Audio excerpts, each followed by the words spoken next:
வணக்கம்.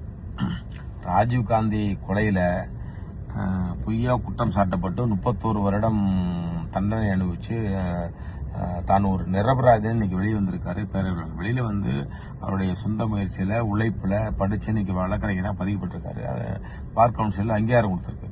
இதுக்கடையில் காங்கிரஸ் எம்பி சுதான்னு ஒரு அம்மா தீவிரவாத அமைப்பு எல்டிடியில் இருந்தார், தீவிரவாத அமைப்புன்னு திருப்பி சொல்லிக்கிட்டு இருக்காங்க.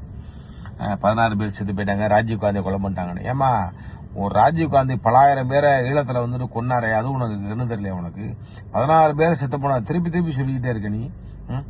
எங்களா வழக்கறிஞர் படிச்சிருக்கீங்களா? வந்துட்டு எதுக்கு படிச்சிருக்கீங்க? உங்களுக்குலாம் மனிதாபிமானம்னு ஒன்று இருக்கா? 31 வருடங்கள் சட்ட போராட்டம் நடத்தி தான் வெளியே வந்திருக்காரு. தூக்கு கயிறு அறுத்து தான் வெளியே வந்திருக்காரு. அவருடைய உழைப்பை நீங்க பாராட்டுவீங்களா? அவர் நிரபராதின்னு வெளியே வந்திருக்காரு. இதுல இன்னும் உங்களுக்கு என்ன பிரச்சனை? உங்களுக்கு உங்க ராஜீவ்காந்தி, உங்க காங்கிரஸ் இந்த ஈழ போராட்டத்தை நடத்தி பலாயிரம் கோடியை கொட்டி கொடுத்து பல நவீன ரேடார்லாம் கொடுத்து இந்த தமிழத்தை அழிச்சாங்களே, அதெல்லாம் உங்களுக்கு தெரியாதா? உங்களுக்கு என்ன அறிவு இடத்தனமா அறிவு இல்லாம பேசிக்கிட்டீங்க நீங்க? ஒரு எம்பி ஒரு வழக்கறிஞரா நீங்க என்னெல்லாம் பேசுவீங்களா? நீங்க பார்த்து பேசுங்க. தமிழ்நாடு மக்களே வந்து எடுத்த பேரறிவாளன் பின்னால நாங்க இருக்கோம். வந்து தேவையில்லாம எதுவும் வந்துட்டு இட்டுக்கிட்டு பேச வேணாம். தடை செய்யப்பட்ட அமைப்புனா தடை செய்யப்பட்ட அமைப்புல அவர் இருக்காரா? உறுப்பினர் கார்டு இருக்கா? அதுக்கு ஏதாவது ஆதாரம் இருக்கா? சும்மா போற போக்குல அள்ளி விடாதீங்க. நீங்க வழக்கறிஞர்லாம் வந்துட்டு அதுக்கு தக்கான பேசுங்க. நீங்க எங்களுக்கும் பேச தெரியும், இதை விட ரொம்ப பேசுவோம். கவனம்.